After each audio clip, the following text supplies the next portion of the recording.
বন্ধুরা, তো কদিন পর আমি ভালো করে ভিডিও আপলোড করতে পারছি না, কারণ হচ্ছে আমার শরীরটা ঠিক ভালো নয়।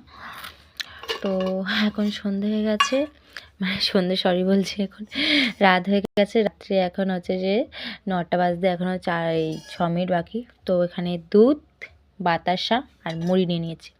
ভাত আছে, ঠান্ডা লেগেছে। তো এখন সকলে বাড়িতে হচ্ছে যে ঠান্ডার আবহাওয়া চলছে, আমাদের বাড়িতেও তাই। তো এখানে রাতে আমি ভাতটা খাইনি, দুধ নিয়ে নিয়েছি।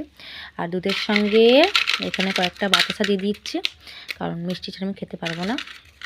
তো এখন রাতটা আমি এটা খেয়েই শুবো, আর বাকিটা আছে এটা মা খাবে। তো আমার কিন্তু দুধ মুড়ি খেতে খুব ভালো লাগে।